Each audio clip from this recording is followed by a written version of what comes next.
Per primer cop aquesta temporada es van veure 4 gols al camp d'esports, i és que Lleida i Ontinyent van buscar el gol des de bon començament. Fins i tot el Lleida va estavellar una rematada al pal en el minut 12. Seria el preludi de l'1-0 un minut després. Falta que pica Manolo Pérez i De Serni remata per inaugurar el marcador. També a pilota parada el Lleida hauria pogut ampliar l'avantatge en diverses ocasions, però es va trobar amb el gol de l'empat que va aconseguir Santi Villà amb aquesta rematada que entra mansament a la porteria de Castilla.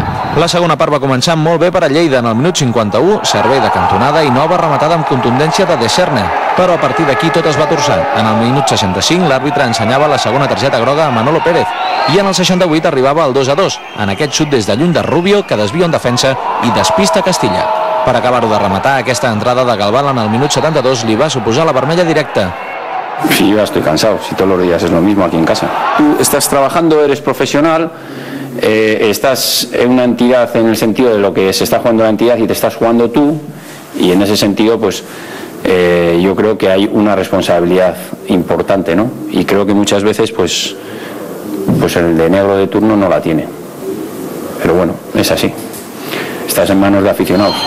Tot i jugar 20 minuts amb 9 i patir més del compte, Lleida va poder esgarrapar un punt que el situa a 3 del quart.